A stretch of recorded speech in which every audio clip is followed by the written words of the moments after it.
અમેરિકાનું 200 કરોડનું ડ્રોન ઈરાને તોડી પાડ્યું છે। દુનિયા આખીમાં ચર્ચામાં રહેલું ડ્રોન તોડી પાડતા ટ્રમ્પ વિફરી ચૂક્યા છે। પીસ ડીલ પર સાઇન કરવાની કોશિશો ચાલી રહી છે। સમાંતર એવી કોઈને કોઈ ઘટના બની રહી છે જેનાથી યુદ્ધ જેવી સ્થિતિ સર્જાઈ છે।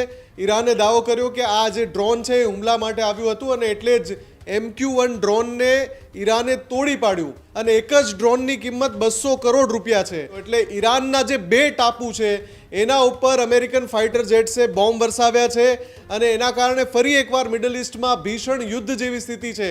જે બે ટાપુ છે કેશમ ટાપુ અને ગોરુક ટાપુ એના ઉપર જે ઈરાનના કબજામાં છે બંને ટાપુ ઉપર અમેરિકાએ ભયંકર બોમ્બમારો કર્યો છે અત્યારે અને એના કારણે ઈરાને જવાબી કાર્યવાહી પણ શરૂ કરી દીધી છે। કુવૈતમાં અમેરિકાના 5 એરબેઝ એક્ટિવ છે અને એના ઉપર ઈરાને ફરીથી ડ્રોન અને મિસાઇલ એટેક કર્યો હોવાની માહિતી મળી રહી છે।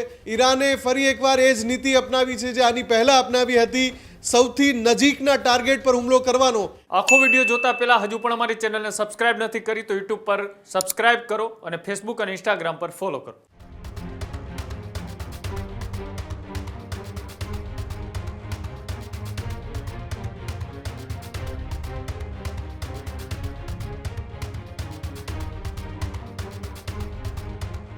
યુદ્ધની સ્થિતિને લઈને ફરી એકવાર સૌથી મોટા સમાચાર સામે આવી રહ્યા છે। જ્યાં યુદ્ધની સ્થિતિ કે જે શાંત પડવાની વાતો થઈ રહી છે બધાની વચ્ચે ઈરાન અમેરિકા વચ્ચે ફરી ભીષણ યુદ્ધ જેવી સ્થિતિનું નિર્માણ થયું છે। અમેરિકાનું 200 કરોડનું ડ્રોન ઈરાને તોડી પાડ્યું છે।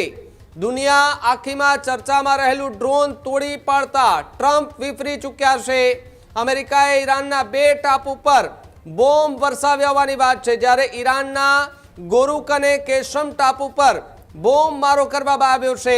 ઈરાનના બંને ટાપુ પર મોટું નુકસાન પહોંચ્યું હોવાના દાવાઓ કરવામાં આવી રહ્યા છે, જ્યારે અમેરિકાએ હુમલાને સેલ્ફ ડિફેન્સ માટે જરૂરી ગણાવ્યા।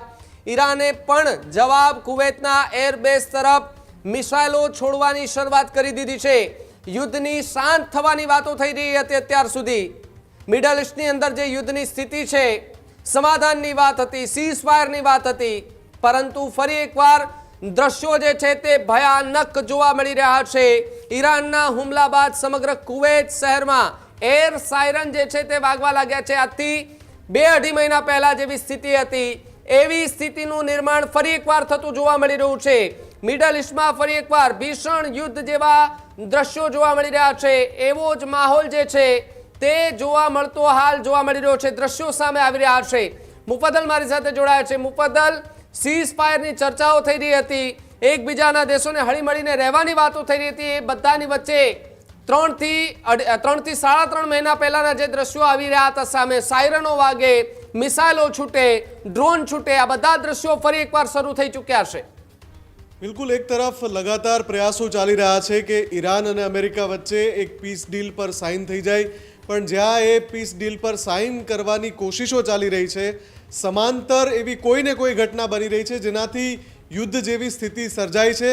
ફરી એકવાર થયું એવું કે અમેરિકાએ પોતાનું જે ખૂબ જ ચર્ચાસ્પદ ડ્રોન છે MQ-1 એ ઈરાનની પાસેના જળ વિસ્તારમાં સમુદ્રી જળમાર્ગમાં મોકલ્યું।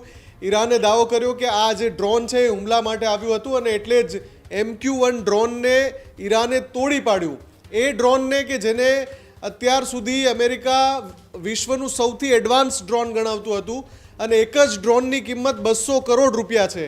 આ 200 કરોડ રૂપિયાનું ડ્રોન ઈરાને તોડી પાડતા ટ્રમ્પ બરાબરના વિફર્યા અને એમણે આદેશ કરી દીધો સેન્ટકોમને, એટલે કે સેન્ટ્રલ કમાન્ડને, કે ઈરાનના જે કમાન્ડ સેન્ટર છે જ્યાંથી આ ડ્રોન અથવા તો મિસાઇલ્સ એ છોડે છે એના ઉપર હુમલો કરી દો। એટલે ઈરાનના જે બે ટાપુ છે એના ઉપર અમેરિકન ફાઇટર જેટ્સે બોમ્બ વરસાવ્યા છે અને એના કારણે ફરી એકવાર મિડલ ઇસ્ટમાં ભીષણ યુદ્ધ જેવી સ્થિતિ છે, કેમ કે જેવા આ ફાઇટર જેટ્સ આવ્યા અને જે બે ટાપુ છે કેશમ ટાપુ અને ગોરુક ટાપુ એના ઉપર જે ઈરાનના કબજામાં છે બંને ટાપુ ઉપર અમેરિકાએ ભયંકર બોમ્બમારો કર્યો છે અત્યારે અને એના કારણે ઈરાને જવાબી કાર્યવાહી પણ શરૂ કરી દીધી છે।